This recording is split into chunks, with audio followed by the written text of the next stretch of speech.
अस्सलाम वालेकुम। दुनिया मीडिया ग्रुप की तरफ से तमाशा प्रोग्राम और हमारी टीम की तरफ से आप तमाम देखने वालों को ईद की खुशियाँ बहुत मुबारक हों।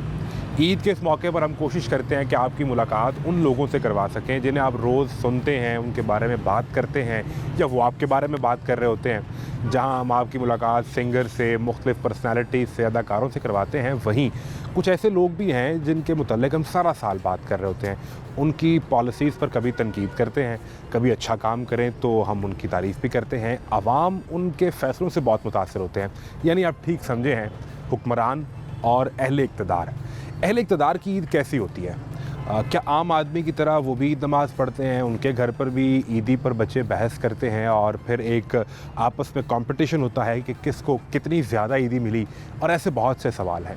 ये जानने के लिए आज हमने कोशिश की है कि ईद की ये शाम हम एजुकेशन मिनिस्टर पंजाब राना सिकंदर हयात के साथ गुजार सकें और देखें कि उनका ईद का मामूल कैसा रहता है। तो आइए आज के इस खुसूसी प्रोग्राम में ईद लाहौर के संग में आपकी मुलाकात करवाते हैं एजुकेशन मिनिस्टर पंजाब राना सिकंदर हयात से।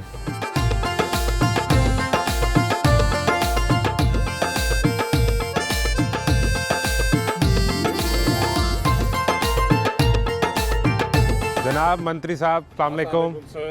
सर ईद मुबारक। ईद मुबारक जनाब। क्या हाल है? आप खैरियत से? Welcome sir. Thank you very much. Thank you very much to you sir. आए जी। राना साहब, ये बताएं कि मिनिस्टर बनने के बाद ईद की रूटीन और मामूल तब्दील हो जाता है या वैसा ही रहता है? सर का रश कदरे बढ़ जाता है, बट मेरा मामूल वही है। मैं वीकेंड्स जिस तरह अपनी कॉन्स्टिट्यूंसी में आता हूँ, उस तरह रेगुलरली हमारी सारी फैमिली, बिकॉज अल्हम्दुलिल्लाह बड़ी एक्सटेंसिव फैमिली है, को हमारे 40-50 कज़न्स हैं हम। आप सब इकट्ठे होते हैं फिर ईद पे? तो ईद पे हम सब गांव इकट्ठे होते हैं और फिर हमारे सारे एरिया के लोग, और मेजर टाइम जो है 2-3 दिन रात शाम को फैमिली के साथ और दिन सारा दिन तो कॉन्फ्रेंस।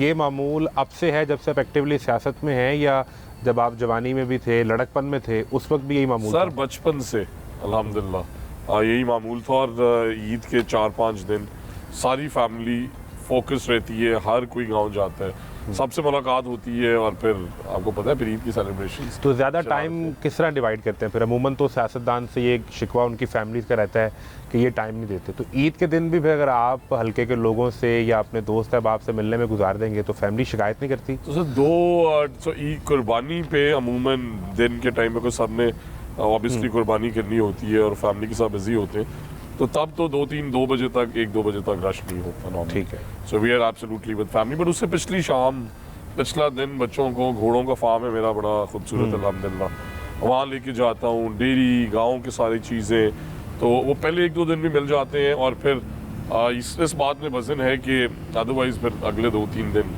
फैमिली के साथ नहीं होते। फिर सब दोस्त जो इन्होंने यहाँ पहुँचाया है, आई थिंक उनका भी राइट है, उनका भी आप टाइम देते हैं उन्हें। ऑब्वियसली थोड़ा रिवाइंड बैक करते हैं ना, अभी तो राना सिकंदर हयात मिनिस्टर फॉर एजुकेशन है, इससे थोड़ा पीछे जाएं तो आप एमएसएफ में आप बहुत एक्टिव थे और सीएम बनने से पहले मरीम नवाज़ की टीम में भी आप बहुत नज़र आते थे।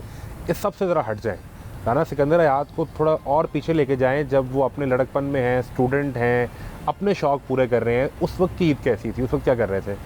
सर आप ये सोचें कि मिलेनियम पे 2000 आई वाज शरारती दिनों की बातें हैं, पर बट बिकॉज मैं बोर्डिंग में था, तो बोर्डर्स अमूमन ज़्यादा दिलेर होते हैं बिकॉज वो घर वालों से दूर रहे होते हैं, और फिर एक इंक्लूसिव इन्वायरमेंट 8 सिंध में थे, तो बलोची, सिंधी तो पेशेंस लेवल भी था, और फिर चीज़ें भी नई नई सीखने को मिलती थी। सो मिलेनियम पे मुझे याद है चांद रात थे when I was only I am 86 born, तो 14 years old मेरे कज़न ने, वही वो 16, वी ड्रोव टू लाहौर। अच्छा। My village is about 40 minutes। अच्छा, so while we were driving back, तो इतनी शदीद धुंध थी और टायर पंक्चर हो गया, एंड फॉर 2 kilometers हमारे सामने, and we were like young drivers also, so I was in driving but my cousin was 2 kilometre हमने फिर सामने बंदे को वॉक कराई, and by the time we reached home तो घर पे भी सबको पता चल चुका था कि कहाँ गए हैं। तो उसके बाद फिर मैं तो बच गया, बट मेरे कज़न की और मेरे भाई की खातिर तो हुई ठीक ठाक शामत आई। But such things, such incidents, इसी तरह रूरल लाइफ के अंदर भी मैं समझता हूँ कि वो वाली साइड उस ज़माने व्हेन वी वर यंग, तो गाँव के अंदर किस्मत बढ़िया होती थी। We used to go to the shops और आप पिक करते होते थे। सियासतदानों के बच्चे भी ये करते हैं? सर क्यों नहीं, So we all common citizen men also. तो आपकी किस्मत पूरी में किस्मत खुलती थी या नहीं?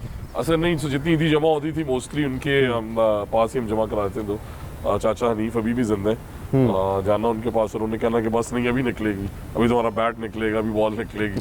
तो वो कभी निकलती थी को 15-20 के बाद। But that fun and that simplicity, I think the simple life जो रूरल एरियाज की थी उस जमाने से लेके, so lot of happiness and it's all with the people where we belong. तो आप बचपन में वो ज़िद्दी बच्चे थे जो सबसे ईदी मांगते थे, या जितनी मिल जाए तो उस पर सबर शुक्र करके आमीन कर लेते थे? नहीं सर, मेरे दादा, हमें याद है कि हमें 100 रुपए, तब 100 रुपये वाज अ ह्यूज अमाउंट, बहुत पैसे थे। एक हफ्ते की हमें करीबन 100 रुपीज़ मिलते थे टू स्पेंड। तो हमें 100 रुपये देते थे, तो हमारी कोशिश होती थी कि हम 2-3 दफ़ा घूम के आ जाएं। अच्छा, वी यूज्ड टू थिंक कि हम बड़े समझदार बने, और हमने अपने दादा को कहा एक दिन कि हम तो आपसे 2 दफ़ा पैसे लेंगे, 3 दफ़ा लेंगे। तो उन्होंने मुझे कहा कि तुम ज़्यादा समझदार बनते हो, बट मैं इसलिए देता हूँ कि कम से कम इस बहाने मुझे मिलने तो आते। So it's a very very beautiful memories for Eid जी, हर किसी की होती है। तो उसके बाद एक बच्चा घर में पेरेंट्स का फेवरेट भी होता है ना, बहन भाइयों में, जिसको पैसे भी मिल जाते हैं, जिसको पेरेंट्स ऑब्लाइज भी ज़्यादा करते हैं, बाहर घुमाने भी ले जाते हैं। तो वो आप थे या आपके भाई फैसल हैं या कोई बहन है, वो बच्चा कौन है? आई थिंक फॉर्चुनेट जो है ज़्यादा उस लिहाज से फैसल, बिकॉज ये मेरे चचा का भी फेवरेट था, और उस ज़माने में we are all through and through Aitchisonians, but शोएफात जो है, तो उस ज़माने में बड़ा नॉइज़ था कि एक अमेरिकन स्कूल खुले। मेरे चाचा ने उसे उधर इनरोल किया, ग्रेड 5 के बाद वो इधर आया, and always I think he was a very favourite. और मेरी एक बहन है छोटी, she is a doctor, I think मेरे वालिद साहब की वो भी फेवरेट थी। I mean, obviously हमें भी सबको उतना ही प्यार मिलता था, but I think favorites wise होते हैं ना पेरेंट्स के फेवरेट, होते हैं कभी बचपन अभी आपके भी, बल्कि हमें तो आपको इस ईद पर डबल मुबारकबाद देनी चाहिए कि ईद से चंद दिन पहले अल्लाह ने आपको एक तोहफा और दिया है। अल्हम्दुलिल्लाह जी, आपके यहाँ बेटे की पैदाइश हुई है। अल्हम्दुलिल्लाह, Allah is very kind. Taimur, मैंने उसका नाम रखा है मीर तैमूर निसार, एंड अल्हम्दुलिल्लाह, थैंक यू वेरी मच जी, अल्लाह इज़ वेरी काइंड। तो वो अब फेवरेट कौन है? अब वो पहले वाले जो बड़े बेटे हैं वो फेवरेट है कि तैमूर फेवरेट है? नहीं सर, मेरी बेटी है एक्चुअली मेरी फेवरेट, वो फेवरेट है। I love them. ये हमेशा फादर का जो है उस तरफ झुकाव होता है, बेटियों की तरफ। Absolutely 100%, any day my 2 girls आए थे आ रहा। तो बेटा आपका कहता भी है कि बाबा आप ज़्यादा इधर फोकस करते हैं आप? नहीं, टाइम उसे भी पूरा देता हूँ। देखिए, बॉयज़ की अपनी बॉन्डिंग है, बट बात तो एक अकीदत और मोहब्बत की है कि बेटियाँ डिजर्व ज़्यादा करती हैं प्यार, attention, care. Minister education Eid के दिन 5 लाख रुपए ईदी में बांट देते हैं, 10 लाख रुपए बांट देते हैं, 50 लाख रुपए बांट देते हैं, कितनी ईदी देते हैं? सर, मैं समझता हूँ कि कुछ चीज़ें ऐसी हैं that should be between you and God. However ये है कि मैं अपनी कोई भी सैलरी जो है वो नहीं लेता। तो मैं रूटीन जो हमें 8 लाख रुपए सैलरी आती है वो डोनेट करता हूँ, उतनी कंट्रीब्यूशन हर मंथ खुद करता हूँ। और ईद पे मैं और मेरी family, it is a big chunk, but whatever we can do, हमारी कोशिश होती है कि हम उन हंड्रेड्स में नहीं थाउजेंड्स में लोगों तक पहुंचते हैं। ये तो खामोशी से, कोई कैमरा नहीं, no nothing, because it is about Allah Taala आपको देख रहा है, और यही ईद। नहीं, ये तो वो असूल है ना कि आप दाएं हाथ से दें तो बाएं हाथ को पता ना चले। लेकिन मैं जो आपसे सवाल कर रहा हूँ वो तो अपनी फैमिली है ना, या यूँ कर लें कि सबसे ईद पे महंगा तोहफा बेगम को देते हैं या बच्चों को देते हैं? सर, मैं या बहन भाइयों को देते हैं? सबसे ज़्यादा महंगा तोहफा जो है मैं हर ईद की चांद रात पे करता हूँ अपने हल्के के यूनिकली एबल बच्चे हैं, कोई 200-250, और उनके साथ मैं आखिरी इफ्तार करता हूँ, और उसके बाद उनके साथ घंटा उनकी गप्पें और उनके मसाइल उस पर डिस्कशन करता हूँ, और सबसे अच्छे और कीमती तोहफे मेरे देते हैं, उन्हें देते हैं, और लाखों में होते हैं। बिल्कुल ठीक है। और फैमिली वो फिर डिमांड करते हैं, तकाजा करते हैं, या जो आप उन्हें दिलाते हैं? फैमिली को ईद पे ईदी चलती है सर, ईद पे अब तोहफे तो नहीं है, ईद पे तो चाम ईदी का है। तो बेगम आपसे तोहफा मांगे तो आप ये कह देंगे कि हम ईदी देंगे, अपनी मर्जी से लें तोहफा, बच्चों को भी, नीसेस को भी, नेफ्यूज को भी। ईद पे तो फिर चाम ईदी का है ना सर, ईद पे तोहफे तो नहीं। मिनिस्टर साहब अपनी बेगम को इनकार कर लेते हैं और बहस भी कर लेते हैं, ये हेडलाइन है। क्यों नहीं करते? ऐसे मर्द नहीं मिलते मिनिस्टर साहब। देखें सर, मैं मुश्किल से इसमें कोई दो राय नहीं है कि मैं हमेशा तस्लीम करता हूँ that we should respect women, और उनसे डरने वाले समझदार लोग हैं। हाउएवर बहस भी होती है, क्यों नहीं? आप अपनी स्पेस लेते हैं, क्यों नहीं डिस्कशन करके, that is a very vital part. मेरी बेगम तो हमेशा ये कहती है कि आप मुझे सिर्फ खुश करते हैं टीवी पे कह के, सुनते आप मेरी एक नहीं है। हाउएवर मैं सारी सुनता हूँ। ये तो आप कह रहे हैं ना, अभी वो तो उनका गिला, वो आई एम वेरी वेरी, मैं पहले दिन से ही रूल नंबर 1 है। देखें, हमें हमेशा एज मुस्लिम्स ये भी ख्याल करना है कि 50% से ज़्यादा पॉपुलेशन फीमेल है। और अगर हज़रत मोहम्मद सल्लल्लाहु अलैहि वसल्लम ने कभी हज़रत खदीजा रज़ी अल्लाह तआला अन्हा को नहीं रोका तजारत करने से, लोगों में खुशियाँ बांटने से, उनकी इक्वल पार्टिसिपेशन होनी चाहिए। So this was arrange marriage या आपकी पसंद की शादी थी? It was arrange marriage, completely arrange marriage. Completely arrange marriage, was an extended family. So we जानते थे अजी नहीं, मैं जानता नहीं था, मेरी मुलाकात भी नहीं थी, बट ये है कि I obviously knew the family. मेरी कज़न है, मेरे ताया की बेटी, she is married there and my papa is married there, so arrange थी, बट अल्हम्दुलिल्लाह। How was your time in Toronto? आप कनाडा में थे और वहाँ पढ़ भी रहे थे, तो वहाँ तो फिर ईद पे आते थे वापस या वहाँ भी ईद गुजारना पड़ती थी? सर मैं नॉर्मली जब मेरी कोशिश होती थी I used to come in December break 10 दिन, और फिर ईद के हिसाब से तो छुट्टियाँ नहीं मिलती थी, तो वहाँ पे भी ईद हुई ऑब्वियसली। और टोरंटो के टाइम की तो क्या बात है, वो यूनिवर्सिटी के 4 साल, the most beautiful 4 years of anybody's life, I think, undergraduation. आपकी Hello. अपनी यूनिवर्सिटी। अस्सलाम अस्सलामुअलैकुम, अस्सलामुअलैकुम करो यूपी। कैसे हैं आप? How are you? He is well, This यूपी, is how your- are you? Elder son? This is my son Yusuf। अस्सलामुअलैकुम आने, अस्सलामुअलैकुम करो। अस्सलामुअलैकुम। This is कैसे हैं आर्या। अस्सलामुअलैकुम, ईद मुबारक। How are you? अस्सलामुअलैकुम करो। अस्सलामुअलैकुम। Yeah, I'm आप kidding कैसे? यूनिवर्सिटी टाइम से तो फिर मेरा ख्याल आपका बेस्ट टाइम अब ये है या अभी भी वही याद आता है आपको? सर देखिए, school universities some memories that one can not forget, और ये जो ब्लेसिंग है इससे बड़ी तो है ही कोई नहीं। सो हमें इंट्रोडक्शन करवा दें, आपके बेटे हैं? ये जी माशाल्लाह यूसुफ है, ये मेरा बेटा है, और ये मेरी बेटी है आयत, और ये मेरी बेटी है आर्या। अपना बताओ, इंट्रोडक्शन कराओ। मेरा नाम आयत है और मैं एलजीएस में पढ़ती हूँ 3rd ग्रेड। मेरा नाम आर्या है और मैं आईकेल में पढ़ती हूँ 1st ग्रेड। फर्स्ट ग्रेड में? तो यूसुफ भी करवाएं, सरकारी स्कूल में पढ़ते हैं जी। सो जो मिथ है कि हमेशा हम ये सवाल हम भी करते रहे हैं कि कौन मिनिस्टर हैं जिनके बच्चे सरकारी स्कूलों में पढ़ते होंगे, तो आपने वो मिथ ब्रेक करने के लिए अपने एक बच्चे को सरकारी स्कूल में डाल दिया, या वो वाकई सरकारी स्कूल का ऐसा स्टैंडर्ड है कि यूसुफ साहब पढ़े वहाँ पे? सर देखिए, एक तो वो मिथ तोड़ना ज़रूरी था, बिकॉज उसके बाद मेरे पे रिस्पॉन्सिबिलिटी, जब मैं वजीर बना उसके बाद यूसुफ ही स्कूल गया, और मेरी ये ख्वाहिश है कि इंशाल्लाह मैं ग्रेजुअली हमारी स्कूल ऑफ एमिनेंस की जो स्ट्रीम आ रही है उस पर अपनी बेटियों को एनरोल करूँगा सरकारी। बट ये हमने अर्ली ईयर्स की एक सीरीज़ शुरू की, और मैंने ये सोचा कि अगर मैं अपने बेटे को डालूंगा तो लोगों का ट्रस्ट डेवलप होगा। और जब मैंने इसे डाला तो तब सिर्फ 13 एडमिशन्स थे, और अब अल्हम्दुलिल्लाह वहाँ पे 1000 से ज़्यादा की वेटिंग लिस्ट है, और तमाम डिविजनल हेडक्वार्टर्स पे वो अल्हम्दुलिल्लाह जून तक हम कंप्लीट कर रहे हैं। और मज़े की बात ये है, तो इसके बेस्ट फ्रेंड्स जो हैं वो मेरे क्लरिकल स्टाफ के बच्चे, मेरे टीचर्स के बच्चे, and it is absolutely free, and is a very sustainable school in terms of it. After our clubs बड़े कमाल हैं, so we generate a lot of revenue also.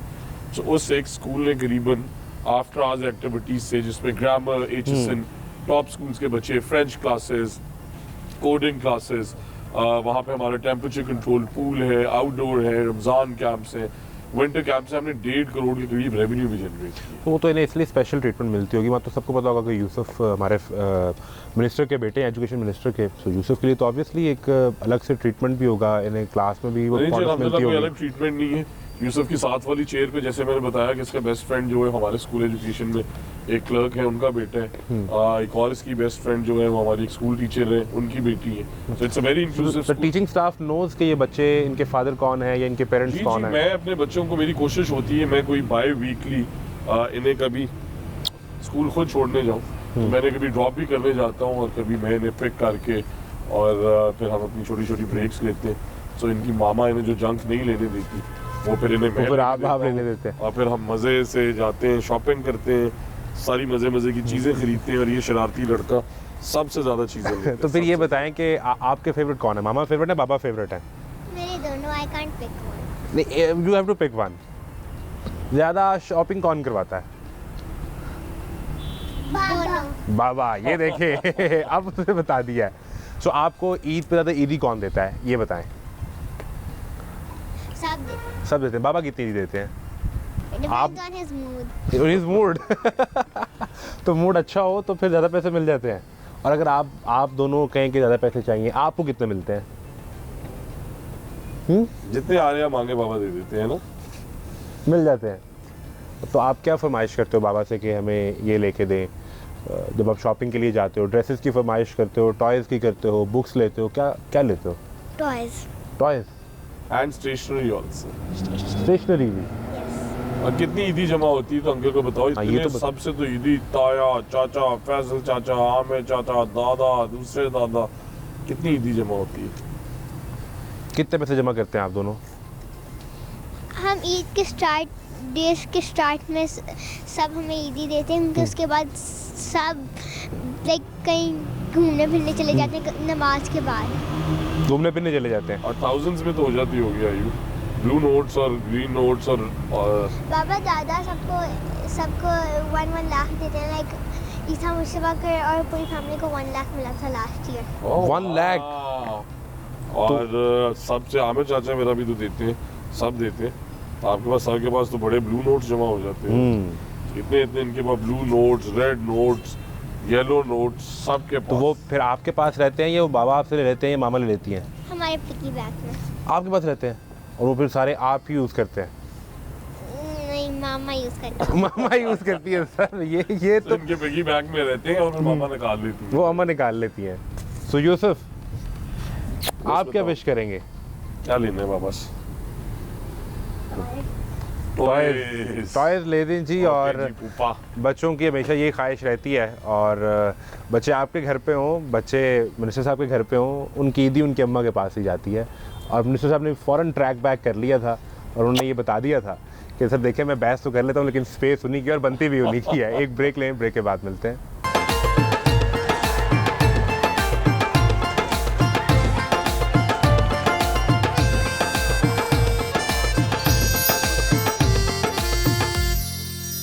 Welcome back, आप सबको ईद मुबारक। और इस स्पेशल ट्रांसमिशन में हमारे साथ मौजूद है एजुकेशन मिनिस्टर राना सिकंदर हयात। राना साहब, ये बताएं कि आप खाने वाले कबीले से ताल्लुक़ है या खाना बनाने वाले कबीले से ताल्लुक़ है आपका? खाने वाले से ज्यादा ताल्लुक। उन्हीं से है, बनाने का शौक नहीं है? अजी है स्टेक्स की हद तक, पास्ता यूनिवर्सिटी में और सैलड सैंडविचेस, बट इसी हद तक। जब आप कनाडा रहे पास्ता तो बहुत कमाल बनाता हूँ, बनाते हैं आप? एब्सोल्युटली। उसकी फरमाइश भी होती है फिर आपके घर पे बना अब के? तो लेटली नहीं हुई, बट जनरली स्टेक्स की मतलब कभी आउटडोर कभी बना ले, बट जब तक मैं बनाता रहा फिनोमिनल। तो ये जब आप कनाडा में थे उस वक्त फिर खुद बनाते थे, कुकिंग करते बनाते थे सब कुछ? सब कुछ तो बिल्कुल नहीं, बट हफ्ते में 1-2 दिन कुकिंग करते थे? करते थे। और खाने में क्या पसंद है? देसी, कॉन्टिनेंटल, सर चाइनीज, क्या खाते नंबर हैं? 1 जो है वो मुझे पसंद है देसी, obviously any time? Any time. But साथ ही साथ वियतनामीज मुझे बहुत पसंद है। मुझे कोरियन बहुत पसंद है, थाई बहुत पसंद है, जापानीज बहुत पसंद है, और साथ इटालियन भी पसंद है, but strong my favourites are. कुछ लोग होते हैं खाने के हवाले से उन्हें पता चले कि फलां जगह कुछ अच्छा मिलता है तो वो गाड़ी निकालेंगे और पहुंच जाएंगे, या आप कभी उस तरफ से गुजर रहे हो तो आप खा लेंगे, या सर, प्लान करके जाते हैं कि आज खाना खाना है? मैं सर अल्हम्दुलिल्लाह मैंने अच्छे खाने के लिए तो 100 किलोमीटर भी ट्रैवल किया हो, यहाँ पे भी और बाहर के ममालिक में। बस ये पता चला कि वहाँ कुछ अच्छा मिलता है हाँ, अच्छा खाना हो, एक्सेप्शनल हो, तो एनीथिंग फॉर दैट, और आप जा सकते हैं उसके लिए। एब्सोल्युटली। तो ईद के दिन फिर आप ईद के दिन खाते हैं या कभी किचन में भी जाते हैं, कुछ बनाते भी हैं? सर ईद के दिन किचन में भी जाते हैं, बेसब्री से पूछते हैं क्या क्या चीजें बन रही हैं, किस किस तरह से बन रही फिर है। पूछ के कलेजी- बाहर? नहीं सर, हाँ पूछ के बाहर आना उसके बाद और कंट्रीब्यूशन उसी हद तक या सिर्फ चेक कर दिया, बट ये है कि कलेजी, पुलाव और उसके अलावा 4-5 किस्म की ग्रेवी, जिस तरह मैंने आपको कहा कि हमारी अपनी तंदूर की बेक्ड रोटी, सो एक साइड पे ग्रीन चटनी है, एक साइड पे रेड है, and it is all thoroughly grilled. आप उसमें क्लब में उसके ऊपर देसी मक्खन है, उसके साथ आपके पास अपनी देसी चाटी की लस्सी है, और उससे ज़्यादा बेहतर क्या तो हो। ये कनाडा में आपको कहाँ मिलता होगा सब? कनाडा में तो फिर लाजमन ऑब्वियसली कुछ कंट्रीब्यूशन मैंने कर ली, बट आपकी तरह और भी मेहरबान यार दोस्त थे जिन्हें कुकिंग का शौक था, उन्हीं का सहारा लेना पड़ता था यार रेस्टोरेंट। तो ये जो यार दोस्त आपके अभी आए बैठे हैं, इन्हें भी ईद पर आप बुलाते हैं खाने के लिए, या सिर्फ अपने हाथ से बना के स्टेक भी खिलाते हैं, या सर ईद जो पे करते हो। जो खिदमत कर सकते हैं हम वो भी करते हैं। जब हम इनकी तरफ जाएं तो हमेशा ये भी करते हैं, वेरी काइंड। एक्सपेक्ट करते हैं कि हम इनकी तरफ जाएं तो ये भी करें? हाँ जी, ऑब्वियसली ईद पे तो फिर सर सेलिब्रेशन तो ऑल कौन अराउंड। कौन है हमारे साथ जी? आप तारुफ जी रेहान साहब हैं, मेरे दोस्त हैं, का भावल नगर से ताल्लुक़ है, और बैरिस्टर उसामा हैं, मेरे कॉलीग भी हैं, मेरे छोटे भाई भी हैं, और he is also a very young phenomenal parliamentarian from I would say South Punjab, not only Khanewal, who's contributing a lot. हमारी सस्टेनेबल डेवलपमेंट गोल्स की जो कमेटी है उसके भी चेयर है, वेरी डियर फ्रेंड। तो कितनी पुरानी दोस्ती है? खालिद साहब कितने पुराने दोस्त हैं? उसामा साहब से सियासत में आके दोस्ती पहले से? उसामा साहब और मेरे वालिद साहब जी थे, वी गो बैक अल्हम्दुलिल्लाह। हमारे वो चंद 10-15% पॉलिटिशियंस जिन्होंने कभी मुस्लिम लीग नहीं छोड़ी। So started this from 85 with Mian Nawaz Sharif Sahab and up until today. इसकी फैमिली भी, his grandfather, his father and then himself. तो 40-45 साल हो गए। Same goes, yes. And then जैसा आपने कहा, तो पिछले 15 साल से हमारी अपनी दोस्ती भी है। रेहान साहब मेरे करीबन कोई 20 से 25 साल पुराने दोस्त थे। वो अलग बात है कि जब शादी नहीं हुई थी और जवानी थी तो और दिखते थे, अब बाल आपको सफ़ेद दिखते हैं, शरीफ आदमी दिखते हैं। काश वो दास्तानें इनकी मैं ऑन एयर सुना सकता, वो हम नशर भी कर सके। आप शायद ना कर सके इसलिए। टाइम के साथ साथ बंदे को चेंज होते रहना चाहिए। जिस तरह बंदे की एज ग्रो होती है ना, उस तरह बंदे को चेंज होते रहना, मैच्योर होते रहना चाहिए। तो फिर आप ज़्यादा मैच्योर हो गए हैं कि मिनिस्टर साहब मैच्योर हो गए ज़्यादा? नहीं, मिनिस्टर साहब तो मैच्योर हैं ही हैं। मिनिस्टर साहब का तो कोई कंपैरिजन नहीं है माशाल्लाह। तो जब ये सियासत में आ रहे थे, एक्टिवली पॉलिटिक्स का हिस्सा बन रहे थे, आपने नहीं समझाया कि छोड़ें ये फैमिली? मेरा ख्याल ये इनका हैं, शौक नहीं था, इनका शौक नहीं था पॉलिटिक्स में आने का, लेकिन वो कोई टाइम ऐसा आ गया जिसकी वजह से इन्हें एंटर होना पड़ा। आपसे मशवरा किया राणा साहब ने फिर उस वक्त? नहीं, उस टाइम क्योंकि मेरे ख्याल इनकी वालिद साहब की डायरेक्शन थी, तो इस वजह से वालिद साहब को बे करते हुए इन्हें आना पड़ा। तो आना पड़ा, ऐसा ही था जी? आप शौक से नहीं आ रहे थे? मैं ये समझता था कि और दुनिया में बहुत काम है करने की, सियासत के अलावा। और अपनी ज़िंदगी एक ही ज़िंदगी है, ये हर किसी में हिम्मत नहीं होती कि अपनी ज़िंदगी लोगों के लिए जी दो। आप देखें, it is a very difficult moment. आप मेरे बच्चों से भी पूछ रहे थे, बट अगर आई मीन आपको आपकी अल्लाह ताला आपको औलाद देगा, आपकी शादी होगी, बट अगर आपको आपके बच्चे कह रहे हैं कि मैं आप मेरे साथ चले और आगे पास टाइम नहीं है, due to reasons which are also very, Allah Taala ने काम के लिए जब चूज़ की है, तो आई एम श्योर उसके पीछे भी एक बहुत बड़ी जिम्मेदारी है, बिकॉज वो करोड़ों बच्चे भी हमारे बच्चे हैं। बट एक पॉलिटिशियन में वो सफरिंग साइड देख के मुझे खौफ आता हो कि मैं 20 घंटे दिन के किसी के लिए जीऊँ और ज़िंदगी तो एक ऐसी गुजर जाएगी। तो इसलिए आप चाहते थे कि शायद इससे दूर रहा जाए? इससे दूर रहा जाए, बट देन इवेंचुअली। तो फिर आप तो सियासत में आए, तो उसामा साहब आपकी भी पुरानी दोस्ती है। पहले कौन सा पॉलिटिक्स में आप थे या भाई थे पहले? तो मैं तो लेटर लोकल गवर्नमेंट इलेक्शन में मैं 2015-16 में तब एक्टिव एंटर्ड यस पॉलिटिक्स। तो इन्होंने भी आपको नहीं समझाया कि रहने दे? नहीं, मेरे ख्याल में वो जिस तरह भाई ने बताया कि फैमिली की तरफ से जब ऐसी डायरेक्शंस हों बड़ों की तरफ से, तो फिर मेरे ख्याल में you don't really have a choice, और आपको फिर बड़ों को ओबे करना पड़ता है। शायद भाई का भी नहीं था plan, he had a good business career माशाल्लाह, he was working hard with his land and everything. और मेरा भी शायद I am a practicing barrister, मतलब था, अब तो खैर एक दिन भी कोर्ट नहीं गया एमपीए बनने के बाद, लेकिन मतलब I used to do a good, I had a good criminal जो प्रैक्टिस थी मेरी। लेकिन वो यही है कि जब आपकी फैमिली की तरफ से आपको हो, और मेरे फादर मरहूम बहुत ज़्यादा इल थे उस टाइम पे, तो फिर I had to step up, तो आना पड़ा जी। तो अभी His father passed away after he became MPA very recently। बड़े ऑनेस्ट और डेडिकेटेड आदमी थे, बट उसकी हेल्थ रीजंस, हमने कहा तो कई मजबूरियां भी होती हैं, तो उनकी हेल्थ रीजंस की वजह से इवेंचुअली ही had। अभी आप इन्हें काम करते हुए भी देख रहे हैं, लेकिन एज आउटसाइडर आप इन्हें एक मशवरा दें, और वो मशवरा आपने इन्हें समझाना है कि राणा साहब ये जो आप कर रहे हैं ना मिनिस्ट्री में, मेरा ख्याल है इसे बेहतर कर लें, वो क्या चीज़ हो सकती है? सर मेरे ख्याल में तो मैं क्योंकि छोटा हूँ, मेरी तो ये ज़रूरत नहीं है कि मैं इनको कुछ समझा सकूँ, लेकिन ये है कि मैं इनसे सीखता बहुत हूँ और रोज़ सीखता हूँ अल्हम्दुलिल्लाह। और मैं समझता हूँ कि मेरे, जिस तरह इन्होंने बताया, मेरे वालिद साहब के बाद अगर मुझे किसी ने सही तरीके से मेंटोर किया है और मुझे मतलब सिखाई हैं चीज़ें, क्योंकि मेरे वैसे बड़े भाई हैं लेकिन सियासत में भी सीनियर हैं, और उस तरह तो वो मैं सीखने को ज़रूर मिलता है, लेकिन सिखाने की सियासत के दिल, जरूरत नहीं, सियासत के सीने में तो दिल नहीं होता ना, वो चाहे फिर आपके मेंटोर और आपके भाई क्यों ना हो, और आप एक ही पार्लियामेंट में, एक ही असम्बली में है, तो कहीं ये लगता है कि ये बहुत अच्छा। अब आप ये मत कहिएगा जो कि मेरे मेंटोर हैं तो ये फील नहीं होता, कहीं तो आपको फील होता होगा ना कि ज़्यादा अच्छा ये परफॉर्म कर रहे हैं या कोई और मिनिस्टर परफॉर्म कर रहे हैं, तो वो भी कहीं पे होता है। देखिए, नॉट जस्ट बिकॉज के he is my elder brother, but obviously मेरे ख्याल में आप लोग भी आए रोज़ जो एजुकेशन पे काम हो रहा है अल्हम्दुलिल्लाह, ऑब्वियसली सीएम मरीम नवाज शरीफ साहिबा का विजन था, तो उन्होंने ये फिट समझा कि राना सिकंदर जैसे, आपको पता है एजुकेशन एक बड़ा टेक्निकल, क्रिटिकल, सेंसिटिव सब्जेक्ट है, तो वो मेरे ख्याल में उनको ये लगा कि शायद ये इसकी जिम्मेदारी ले सकते हैं, और ना सिर्फ फिर उन्होंने स्कूल एजुकेशन डिपार्टमेंट दिया बल्कि हमें हायर एजुकेशन डिपार्टमेंट भी दे दिया और नॉन फॉर्मल लिटरेसी भी दे दिया। तो वो एक पूरा पैकेज ही जो पंजाब की बेसिकली हर एजुकेशन रिलेटेड सब्जेक्ट को डील कर सकता है, वो सीएम ने अगर रिस्पॉन्सिबिलिटी भाई को दी है तो मैं समझता हूँ कि इनकी परफॉर्मेंस की वजह से। कौन सा बेस्ट मोमेंट है आपकी दोस्ती का जहाँ पे आपको लगता है मुश्किल वक्त या अच्छा वक्त और वो आपको लगा कि मैंने अपने दोस्त को टेस्ट कर लिया?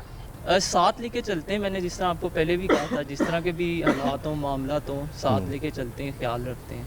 ख्याल रखते हैं आप? जी ख्याल। और दोस्त बनाने में कैसे, नए दोस्त बना लेते हैं या बस पुराने दोस्तों के साथ रहते हैं? ज़्यादा वही है पुराने दोस्त, आपको पता है वो दोस्ती सही दोस्ती पुरानी दोस्ती होती है, तो उस पुरानी दोस्ती को साथ लेके तो आप नहीं करते फरमाइश स्टेक या पास्ता बना के खिलाएं? नहीं, ये बाहर बड़ा हमें आउटिंग करवा देते हैं। वही अपने तक नहीं गल आन देंगे। गुस्सा आता है इन्हें? गुस्से के तेज हैं थोड़ा सा, वो मैं अक्सर इन्हें कहता हूँ उसे कंट्रोल रखें जरा। वहाँ पे लेकिन वो जाहिर बात है कभी जब दोस्तों पे आपने तो नहीं निकलता?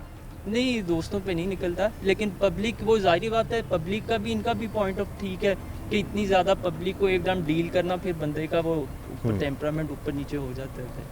आपने गुस्से का कोई एक बुरी आदत बताएं भाई की? मुझे ऐसा लगता है कि भाई जो हैं वो हर चीज़ को, अगर कोई हमें लग रहा होता है ना कि वो परेशानी वाली बात है, तो भाई के लिए वो बहुत इजी गोइंग बात होती है। कूल डाउन, मतलब वो उसको हमें लग रहा होता है कि यार थोड़ा कॉन्शियस होना चाहिए चीज़ों में, या थोड़ा सा ख्याल करना चाहिए, तो भाई कहता है यार अल्लाह ताला देख रहा है, खैर है। मतलब वो ना बिल्कुल ही हर चीज़ बहुत ज़्यादा इस तरह। तो मुझे थोड़ा सा होता है कि भाई को थोड़ा कॉशियस होना चाहिए, क्योंकि ऑब्वियसली जब आप रिस्पॉन्सिबिलिटीज़ बहुत ज़्यादा होती हैं, आपकी फैमिली की, आपकी दोस्तों की भी, आवाम इतनी ज़्यादा आप पे डिपेंड कर रही होती है, और अब तो सिर्फ सुबह देखिए ना, सवाल से इख्तलाफ इस वजह से है कि मैं एक आम आदमी भी तो हूँ। अब हर जगह बंदा रिस्पॉन्सिबिलिटी ज़रूर है, ये सही कह रहे हैं कि मिनिस्टर का नहीं, लेकिन वो हमारी एजुकेशन की मिनिस्ट्री भी आपके पास है ना, वहाँ पे आप कूल डाउन ना रहें कि ठीक है देख लेंगे। और दूसरा एलिमेंट आप ये देखिए ना कि जब वो नज़र आ रहा है कि एक स्कूल के अंदर वो 4 हफ्ते से आए नहीं है या हाजिरी लगा के गायब हो गए हैं, तो फिर एक्शन कुछ ना कुछ होना चाहिए, क्योंकि वो बच्चों के मुस्तकबिल के लिए, उससे मेरा कोई लेना देना नहीं है। बिल्कुल। However, yes, it's true that sometimes action होना चाहिए। और राना सिकंदर से मजीद कुछ बातें करते हैं एक ब्रेक के बाद।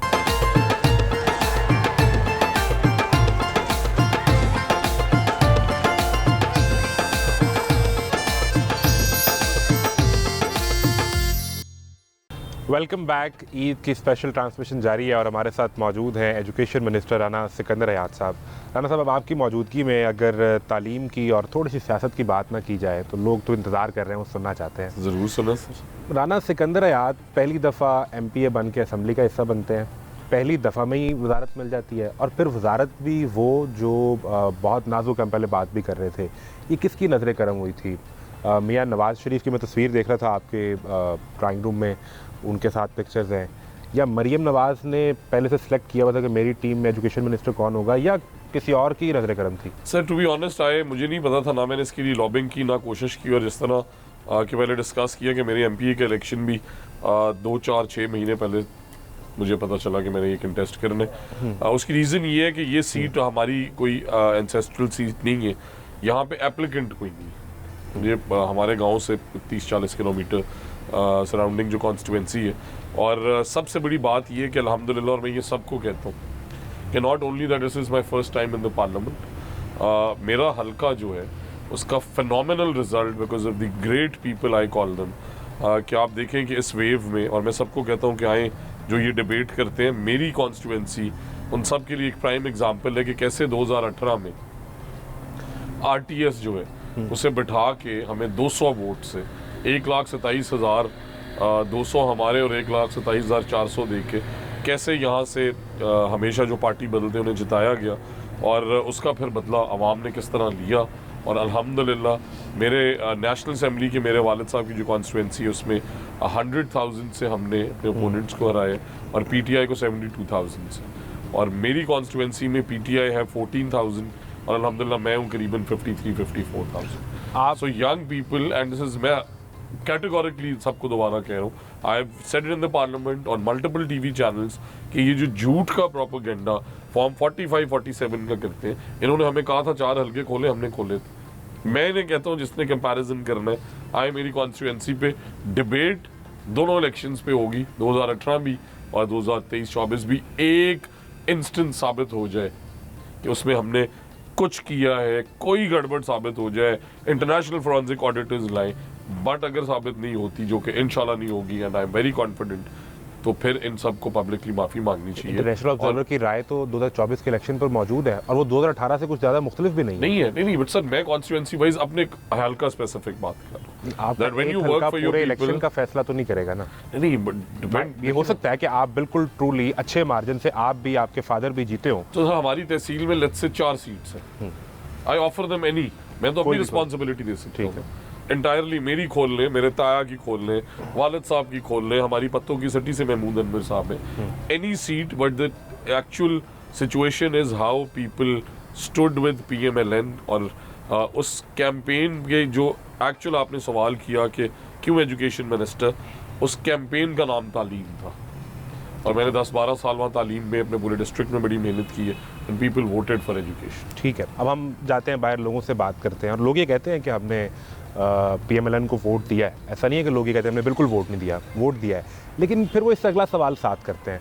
वो कहते हैं कि हमने तो वोट दिया था, लेकिन इनकी अपनी तनख्वाहें 8-10 लाख तक चली गई। एक वज़ीर की तनख्वाह, अभी आपने कहा कि मैं डोनेट कर देता हूँ, ठीक है, वो आपकी चॉइस है, लेकिन वो ये सवाल करता है कि उस ऐवान ने मेरी तनख्वाह मज़दूर की 40,000 मुकर्रर की है, मुझे वो भी नहीं मिलती, लेकिन आप उस 40,000 में उसका बजट तो बना के दिखाएं, वो क्या करेगा? सर मैं सबसे पहले तो प्रिंसिपली इससे एग्री करता हूँ, और मेरा ये ख्याल है कि ना सिर्फ हमें ओवरऑल अपनी पॉलिसी में री थिंकिंग की ज़रूरत है। आप देखें कि बेनज़ीर इनकम सपोर्ट प्रोग्राम, इससे बड़ा सपोर्ट किया जाता है।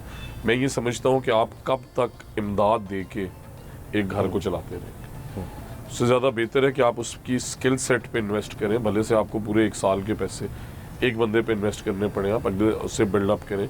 और प्राइमरी एग्जांपल्स मैं देता हूँ जनरली, जिस तरह आपने भी सवाल किया, तो मैं सिर्फ एक डिपार्टमेंट के, हमारे ओवरऑल 40 ज़्यादा डिपार्टमेंट है, एक इनिशिएटिव की बात करता हूँ और आपको एक्सप्लेन करता हूँ how we worked on it for the young people, जिनके लिए सबसे बड़ी उम्मीद, जिस तरह आपने कहा, पढ़ाई के बाद उनका रोज़गार होता है। सो हमने जो स्कूल अपनी आउटसोर्सिंग की 11,200 स्कूल्स, उनमें से करीबन 7,000 स्कूल्स हमने यंग एंटरप्रेन्योर्स को, जो यंग ग्रेजुएट्स हैं, बैचलर्स मास्टर्स दिए, 21,000 लोगों को स्कूल्स का ओनर बनाया, और उनमें अगर ऑन एवरेज 5 टीचर्स भी उन्होंने रखे, तो आप देखें ये करीबन 1 लाख लोगों के करीब लोगों का इकोसिस्टम है जिससे जनरेट हुआ।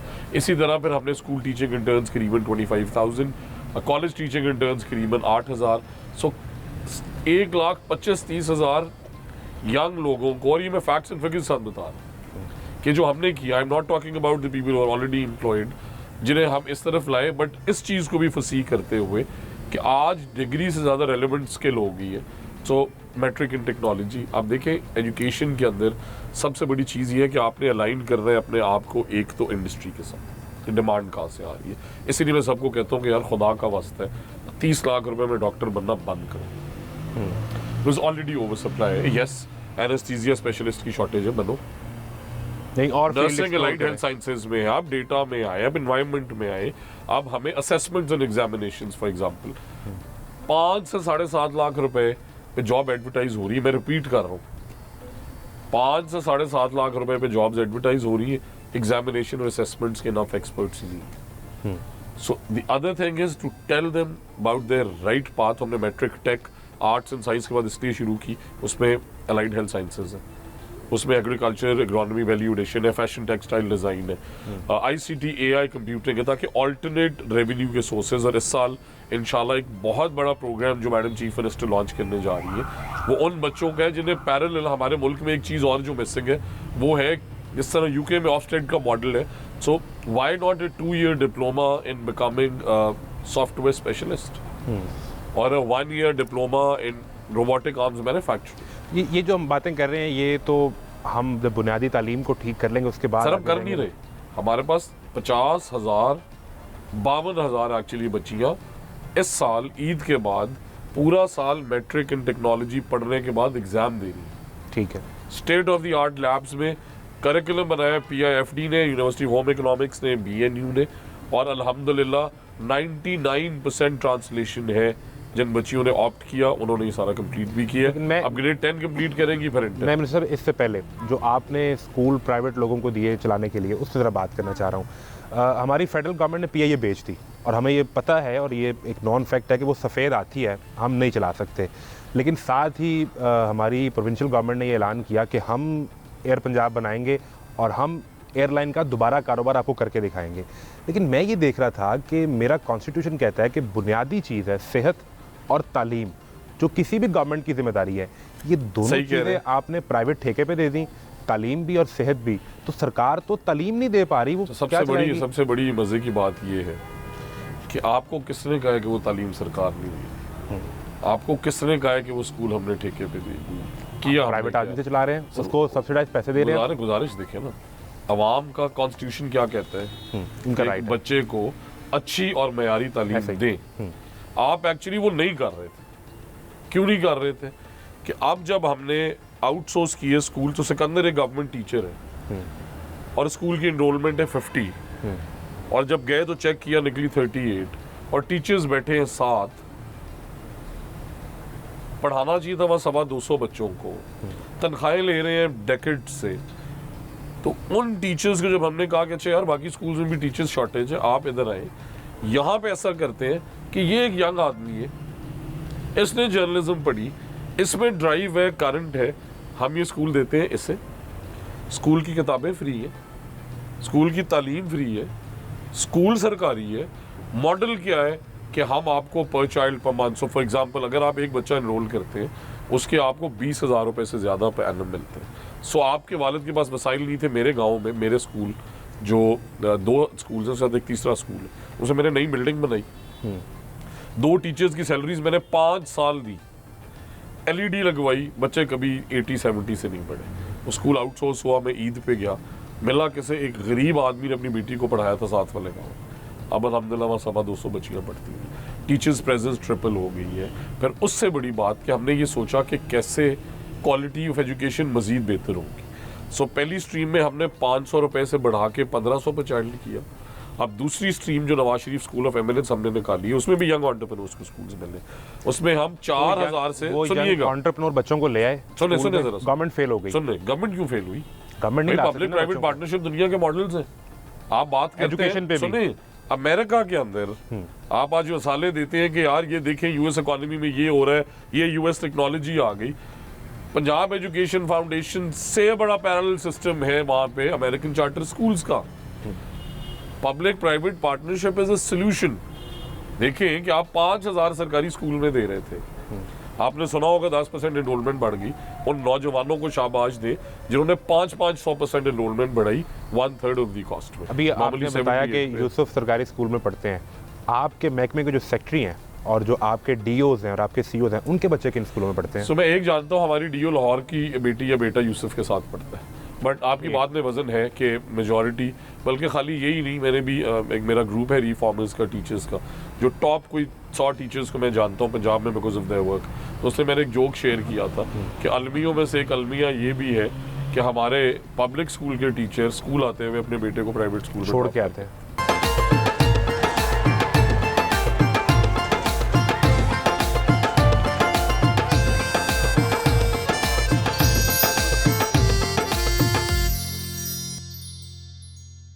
5 साल पूरे करेंगे, दोबारा गवर्नमेंट मिलेगी या नहीं मिलेगी, आप चले जाएंगे। लेकिन वो जो सेक्रेटरी बैठे हैं, वो डीओज बैठे हैं, सीओज बैठे हैं, जो ब्यूरोक्रेसी है इस डिपार्टमेंट की, उसके बच्चे तो प्राइवेट स्कूल में पढ़ते हैं और आलीशान स्कूल में पढ़ते हैं, तो ये तो कभी ठीक नहीं हो पाएगा। सर क्यों नहीं होगा? आप अल्हम्दुलिल्लाह आप ये देखें कि हमने जलालपुर, हम जो 155 स्कूल ऑफ एमिनेंस निकाले, आप उनके लिए ये लाजमी नहीं करते कि पढ़ाएं अपने एक बच्चे को अपने सरकारी स्कूल में? दो चीज़ें बड़ी इंपॉर्टेंट है। मेरा ये मानना है कि आप प्राइवेट स्कूल पे, और मैं खुद इस चीज़ को एडमिट करता हूँ बड़ा पब्लिकली कि फीसें देनी महंगी होंगी, बच्चों को पढ़ाना मुश्किल हो गया, 3-4-5 मल्टीपल पढ़ रहे हो, उनकी बुक्स जो हम देते हैं उसकी और कॉस्ट है, प्राइवेट स्कूल्स और कॉस्ट लेते हैं। बट इसकी वजह ये थी कि प्राइवेट और पब्लिक का गैप आ गया था, यहाँ प्राइवेट और यहाँ पब्लिक। अब ये गैप हो रहा है ब्रिज पब्लिक प्राइवेट पार्टनरशिप्स। मैं आपको एक स्कूल की एग्जांपल दे रहा हूँ, वो शहर में जाके प्रोग्राम करें, जलालपुर पीर वाला तहसील हेडक्वार्टर है मुल्तान का बहुत बड़ा, वहाँ पे जब हमने अपना Nawaz Sharif school of eminence खोला पब्लिक प्राइवेट पार्टनरशिप में, उस स्कूल के खुलने के बाद जो बड़े 3 प्राइवेट स्कूल्स हैं उनकी इनरोलमेंट 50% से कम होगी, और जो 2 बड़े हैं उन्हें पूरी एजुकेशन फ्री करनी तो पड़ी। मैं तो गुजारिश कर रहा हूँ, आप गुजारिश सुन लेना, उस Nawaz Sharif school of eminence की क्वालिटी को राना सिकंदर हयात के जाने के बाद भी मेंटेन करने के लिए ज़रूरी है कि उस ज़िले का डीओ या सीईओ का बच्चा ये लाजमी करार दे दिया जाए कि स्कूल में सर पढ़े। आपको खुशी होगी, आपको आप डीओ सीओ की बात कर रहे हैं, मैं आपको बताता हूँ वहाँ पे एसपी के बच्चे पढ़ रहे हैं, डिस्ट्रिक्ट एंड सेशन जजेस के बच्चे पढ़ रहे हैं। उस स्कूल में जहाँ 12 बच्चे थे 2200 बच्चे पढ़ रहे हैं, 4500 बच्चों ने टेस्ट दिए। मुमकिन कैसे हुआ? फिर गए आप जैसे मुल्क के नौजवान आगे आए जिन्होंने मेहनत की। हमने बैठ के बिजनेस मॉडल बनाया कि कितने पैसों में क्वालिटी ऑफ एजुकेशन स्टैंडर्ड की दें कि सब ट्रस्ट करना शुरू हो जाए। अब उस वहाँ पे पायलट मुकम्मल हो गए। 15 अप्रैल को 155 वैसे स्कूल खुल रहे हैं, जिसका मतलब है ऑलमोस्ट हर तहसील में एक। हर साल 2-2 ऐड करेंगे। टॉप 10 के public private partnership school, top 10-15 हमारे गवर्नमेंट स्कूल्स, और फिनोमिनली आप देखिए अगर 20 से 25 यूनियन काउंसिल है, सो आपकी कभी ये अचीवमेंट नहीं हुई कि वहाँ बच्चों को स्कूल में 1 to 5 दूध मिलते। वहाँ पे कम से कम हर यूनियन काउंसिल में आपके पास 1 या 2 ऐसे हाई स्कूल्स हैं जो टॉप क्वालिटी की एजुकेशन दे रहे हैं। उसके बाद अच्छे फंक्शनल स्कूल्स हैं। हाँ, एक बात आपकी ज़रूर मैं इसमें आपको बताना चाहूँगा कि आपने जो डीओज का सवाल किया, ये भी एक बहुत बड़ा इनिशिएटिव जो हमारी गवर्नमेंट ने लिया कि डीओ लगा दे मिनिस्टर, सीओ लगा दे मिनिस्टर। अब अल्हम्दुलिल्लाह लम्स के साथ हमारी पार्टनरशिप में हम एग्जाम लेते हैं, तो वो डिप्टी डायरेक्टर कॉलेजेस हो। हमारा डीडीसी लाहौर देखे मोटर बाइक पे, I met him yesterday, 6 colleges daily visit करते हैं, मुझे उसे मौका मिला आने का। अल्हम्दुलिल्लाह 15 के करीब हमारे ज़िले फीमेल्स लीड कर रही है क्योंकि लम्स ने एग्जाम लिया। Very grateful to Mohit Yusuf in BNU, उन्होंने साथ से चेक किया और 1 हफ्ते की ट्रेनिंग कराई on the global leads today. आज हज़ारों young leaders, deputy education officer, DO, CEOs produce हुए। Doctor Atiya for example Gujranwala में एक PhD खातून। तो अब तो किसी मिनिस्टर की सिफारिश पे नहीं लगे थे। अब अल्हम्दुलिल्लाह नहीं है। आपकी अपनी वीडियो एक वायरल हुई जिसमें आप एक लड़के से कह रहे हैं मैंने फ़ोन कर दिया है, जाओ जाके चार्ज लो और मुझे शर्मिंदा नहीं करना, काम करना है। उसका उसमें बड़े कम लोगों को ये चीज़ें पता है। इस तरह आपने भी सवाल किया कि हमने देखा वो टोटल ज़िले हमारे 36। जब सारी स्क्रूटनी फाइनल हुई तो लोग पास हुए 40, जिसका आप जिक्र कर रहे हैं। सो CEOs और DOs का एक क्राइटेरिया, उसने एज DO परफॉर्म किया। फिर वो मेरे पास आया कि सर मेरी ये परफॉर्मेंस है और मेरे ज़िले के CEO हो गए ट्रांसफ़र। सो जिन्हें हमने लगाया वो उन 40 लोगों में है जिन्होंने पूरा पंजाब टॉप किया, और उसके बाद 36 ज़िलों में उन्हें CEO मौका दिया गया। सो ये मिसकंसेप्शन क्लियर कर ले। हर ज़िले बाकी 39 की एक्सेस नहीं थी राना सिकंदर तक, एक की थी, वो आ गया। मैं बड़े फख्र से कहता हूं कि मैंने अपने तमाम CEOs को मैं बाय नेम जानता हूं। आप डॉक्टर अतिया का जिक्र कर लें। ट्रांसफर पोस्टिंग का तो एक असूल तय होगा ना, उन्हें क्यों आके आपसे फ़ोन करवाना पड़ा? उसकी रीजंस है ना कि लेट्स से आप CEO हैं, आप चले गए साथ वाले डिस्ट्रिक्ट में, अब सीट वेकेंट हुई है तो किसी के पास तो जाना है। उसका एक डिपार्टमेंटल प्रोसीजर होगा। मैं डिपार्टमेंट का हेड हूँ, और आके आप डायरेक्ट कह सकते हैं मिनिस्टर से? नहीं कह सकता, हटाता नहीं हूँ मैं। सब आपके सामने बहावल नगर में माफिया, उसको कैसे किसी को अपनी पोस्टिंग करवानी है तो वो डायरेक्ट मिनिस्टर के पास आएगा। सर क्यों नहीं, इंटरव्यू मैं खुद लेता हूँ। मेरे ज़िले को जो लीड कर रहा है, और खाली यही नहीं कि आप इस हद तक मैं स्क्रूटनी करता हूँ कि मेरे इंटरव्यू करके वो 40 सेलेक्ट हो गए कि ये काबिल तरीन लोग हैं और ये 36 ज़िलों में ये चलाएंगे। अब तो वो आपका मेरिट पे पूरा उतर गया। कौन से ज़िले में किसने लगना है, इसकी भी वो सिफारिश करवाएगा। हाँ जी, उनकी फिर खाली यही नहीं, उनकी स्पेशल ब्रांच की रिपोर्टिंग कराते हैं कि इनमें से कोई ऐसा एलिमेंट तो नहीं है जो हरासमेंट में इन्वॉल्व था, काबिल तो होगा। फिर उनकी साइकोलॉजिकल टेस्टिंग करा। ये आपने एक SOP तय कर दिया ना डिपार्टमेंट में कि आपने रिपोर्ट लेनी है स्पेशल ब्रांच से भी और साइकोलॉजिकल भी चेक करना है, तो उसी SOP पे ट्रांसफर पोस्टिंग भी हो जाए। मिनिस्टर से कॉल करवाने की क्या जरूरत पेश आई? सर क्योंकि अगर लेट से जिस तरह मैंने कहा कि मैंने भावल नगर में एक मुझे लगा है कि मेरा DO परफॉर्म नहीं कर रहा, उसके अगेंस्ट को कंप्लेन आई है मेरे पास, मैंने वेरीफाई कर ली, he will be gone. I am the head of the department, I will make sure कि जिस सिस्टम को हमने बिल्ड किया, हमने खड़ा किया, आपको बल्कि हमें शाबाश देनी चाहिए। मैं इस पे लास्टली आज आप सिर्फ ये पूछना चाहता हूं, सवाल मुकम्मल होने दें, आप हमें शाबाश दें कि आज वाइस चांसलर्स की सीटें बिक नहीं रही। मैं आपके प्रोग्राम के तवस्सुत से कह रहा हूँ कि एयर करें, कहे किसी ने रिश्वत दे के ट्रांसफर कराइए, आपके सामने वजीर बैठा है, फोन करवा वही महकमा है जहाँ पे 2 लाख रुपए फोन के मैं ओन कर रहा हूँ। नहीं मैं जो सवाल कर रहा हूं, की मैंने एक जिले का अपना CEO खुद लगाया है। मैं सवाल कर रहा हूँ, सिस्टम तो वो है जिसमें शख्सियत मैटर नहीं करती, उसे आपको फोन ना करवाना पड़े। आपको आयरनी ये समझ नहीं आ रही कि वो 40 लोग हैं और 36 जिले हैं, उनके बाहर नहीं लग सकता। ये सिस्टम किसने बनाया? आपने यकीन बनाया, फिर बना दिया, पहले तो नहीं बना था। और इसलिए आप कॉल। हाँ, बट अगर लाहौर के CEO को कसूर लगाना है और कसूर के को फैसलाबाद लगाना है, अगर ये इख्तियार मिनिस्टर के पास नहीं है तो फिर सवाल कल आप करेंगे कि हाँ जी कैसी परफॉर्मेंस रही है आपकी, वो मेरा काम। ठीक है, ये आप जो आपको वोट देते हैं वो डिसाइड करेंगे। ये बताएं कि लोग एक सवाल पूछते हैं, अमूमन आप भी ट्वीट करके पूछ लेते हैं छुट्टियां बढ़ा दूं, एक्सटेंड कर दूं, अभी ये पेट्रोल और डीजल महंगा हुआ तो स्कूल कॉलेज यूनिवर्सिटीज़ को बंद करने का एक फ़ैसला किया गया है। लोग ये सवाल करते हैं कि इससे कितना ही डीजल पेट्रोल बच जाएगा और आप क्यों बार बार स्कूल बंद कर देते हैं, इससे बच्चों का हर्ज नहीं होता? तो सबसे बड़ी बात ये है कि मैं स्कूल नहीं बंद करता। दूसरी बात ये है कि आवाम से राय लेना बिल्कुल ठीक। सबसे बड़ी स्ट्रेंथ। और वो क्यों लेना, तो आप और मैं लाहौर में बैठ के ये बड़े अच्छे तरीके से सोच लेते हैं कि हमारे बच्चे गाड़ी में जाएंगे, उन्हें कोई ड्रॉप करेगा या हम ड्रॉप करेंगे और वो आ जाएंगे। बट रूरल एरियाज के अंदर जब ठंड का सीजन था and we will shifting environment trends आपने देखे, सो उन बच्चों के लिए जिनके पास उस ठंड के अंदर जाने के लिए सफिशिएंट स्वेटर्स नहीं होते, ठीक है, उनके लिए हमने सर्वे किया, 90% रिस्पॉन्ड किया। मैंने इस दफ़ा भी पूरी कोशिश की और मैं ये कैटेगोरिकली कह रहा हूँ कि मेरी ये कोशिश हमेशा रहती है कि हम अपना कैलेंडर ईयर पूरा करें। इस तरह अभी सबने कहा कि ये देखें ये स्कूल कैसे बंद होंगे, पेक्टा के एग्जाम्स तो हो रहे हैं, स्कूल बेस्ड असेसमेंट तो हो रही है, वेल बिकॉज हमने लर्निंग लॉस मिनिमाइज करना है। और रूरल एरिया के स्कूल्स की एक चीज़ अमूमन लोग भूल जाते हैं कि 95% बच्चे वॉक करके स्कूल आते हैं। आपने कभी किसी सरकारी स्कूल के बाहर रूरल एरिया में 200 गाड़ियाँ नहीं देखी हो, ऐसा ही है। तो इसलिए दे वॉक इट, हमारी स्कूल बेस्ड असेसमेंट चल रही है और ये फेडरल गवर्नमेंट का डिसीजन है because of a global crisis. हमारा डिसीजन नहीं है, अगर हमारे बस में हो, हमारे इख्तियार में हो या हमारी कोई ऐसी सिचुएशन हो जिसके अंदर हमें फेडरल गवर्नमेंट को ये रिक्वेस्ट करनी पड़े तो हम प्लीड करते हैं। आपने जब मिनिस्ट्री ज्वाइन की और जब अभी आप काम कर रहे हैं या 5 साल बाद जब आप जहाँ से जा रहे होंगे, हम इलेक्शन में जा रहे होंगे, कितने बच्चे स्कूल से बाहर थे उस वक्त, नंबर क्या है, अभी नंबर क्या है, और आप 5 साल में क्या दिखाएंगे मैं ये कर गया हूँ, इस पर मुझे दोबारा वोट दें? सर सबसे बड़ी बात ये है कि जो मैं आज तक इस महकमे में, इस तरह मैंने कहा कि बड़े कई बुनियादी सवालात हैं, उन सवालात में सबसे बड़ी बात करप्शन। तो 14 अरब की किताबें 7 अरब पे कौन लाए? लोग शिकायत करते हैं वो नहीं मिलती, बजट कम हो गया है, सरकारी सबको मिलती है, एब्सोल्युटली मिलती है। हाँ ये ज़रूर है कि वो 6 ऑथर के पेजेस बना दें, पेपर क्वालिटी अप कर दें, पेपर का वो बढ़ा दें, तो वो तो हम नहीं करते। पहली दफ़ा ऐसा पब्लिक प्राइवेट पार्टनरशिप का मॉडल है जहाँ से हम अल्हम्दुलिल्लाह इनरोलमेंट 2.25 लाख से उन स्कूल्स के अंदर 5.5 लाख पे लेंगे। पहली दफ़ा ग्रेड 8 का ई मार्क्ड 0 ह्यूमन इंटरवेंशन एग्जाम हमने अल्हम्दुलिल्लाह किया है अक्रॉस तमाम, आप देखें राजनपुर के स्कूल के अंदर भी, और वो 100% मशीन मार्क्ड होगा।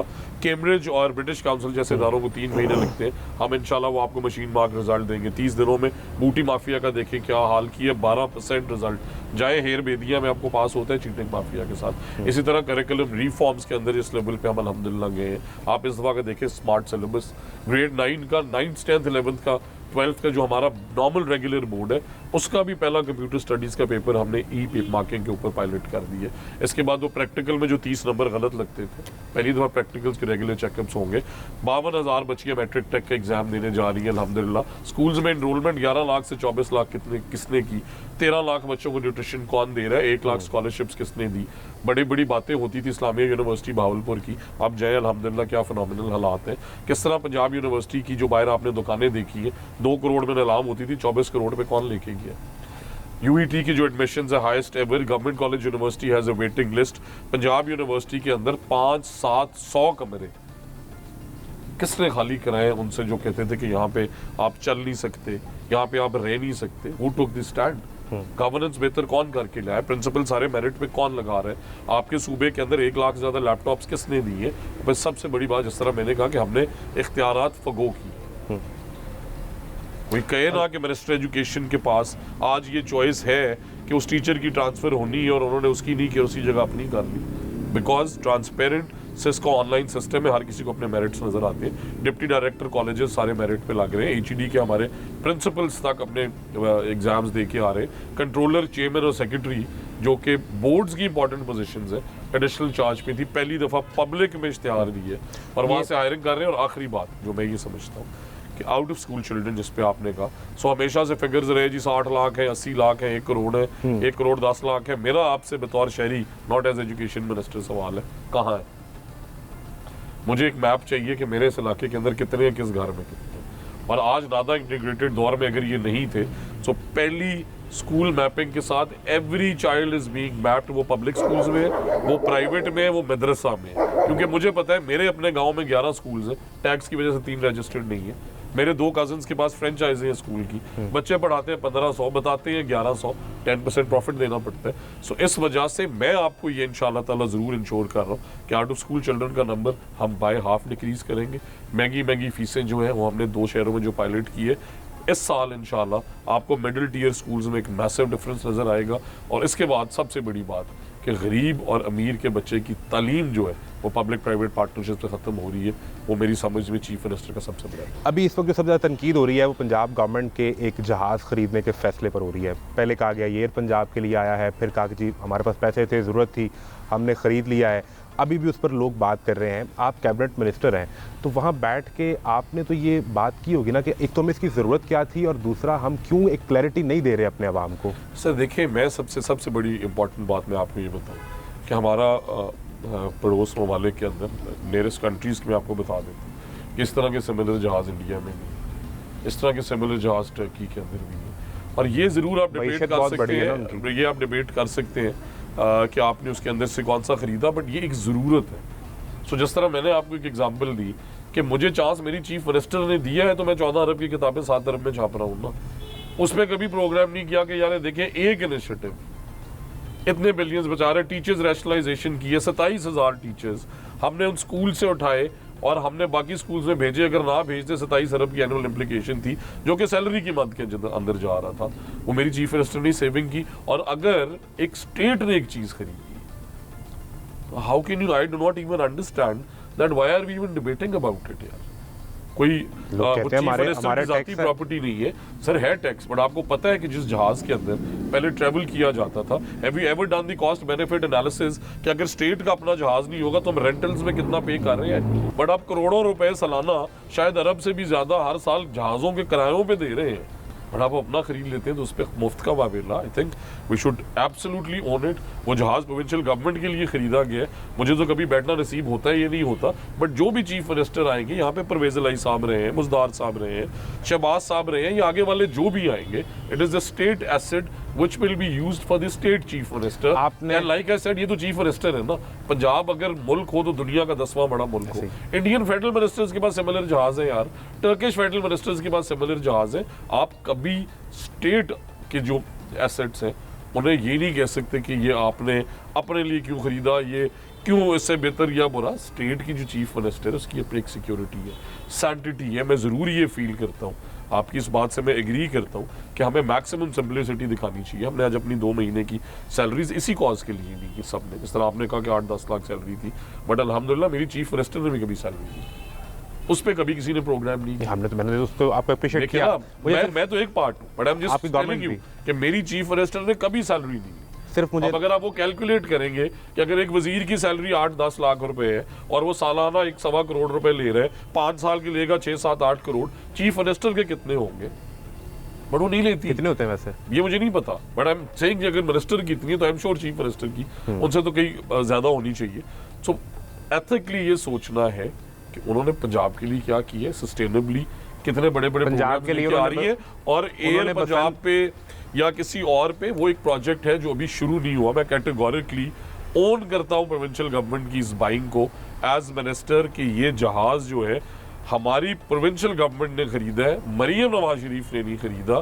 प्रोविंशियल गवर्नमेंट की मलकियत रहेगी। आज हम वजीर हैं, कल को इस कुर्सी पे कोई और होगा, हमारे से पहले 100 आए, हमारे बाद 100 आएंगे।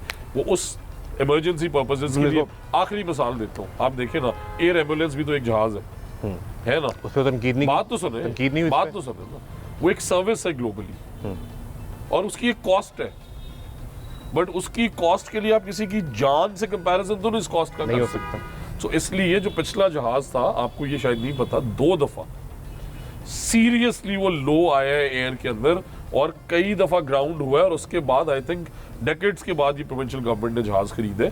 इसे ओन करना चाहिए, स्टेट का एसेट है, कल को और महंगा होगा स्टेट ही मालिक। वेरी लास्टली आपने बसंत करवाई, 20-22 अरब की मईशत का पहिया चला, पूरे लाहौर ने बसंत एंजॉय की, और उसके बाद PMLN के पेज से एक सवाल पूछा गया अवाम से, बताओ लाहौरियो अब वोट किसका? और उसके कमेंट सेक्शन में जवाब फिर वही था कि वोट उधर ही जहाँ हमने 8 फरवरी 2024 को दिया था, लेकिन हुकूमत आपकी बन गई। ये नैरेटिव आप कैसे चेंज करेंगे? गुजारिश ये है कि मैं तो आपको रिस्पॉन्सिबिलिटी दी है, अब मैं यहाँ पे बैठ के डिबेट शुरू कर दूँ कि जेलम में क्या हुआ, आई डू नॉट इवन नो। मैंने तो आपको एक नहीं 4 कॉन्स्टिट्यूएंसीज दी हैं, अपनी मर्जी से चूज करें, मर्जी का फोरेंसिक ऑडिटर लाएं। मैं यहाँ आपके सामने बैठा हूँ, डब्बे खोलने अवाम में जाना है। मैंने तो चीफ मिनिस्टर केपी को कहा था कि किधर घूमते फिर रहे, आए मेरी कॉन्स्टिट्यूएंसी में, सर मैं दोबारा दामन दे रहा हूँ, आए जलसा करें। जनाब राना सिकंदर याद साहब, थैंक यू वेरी मच।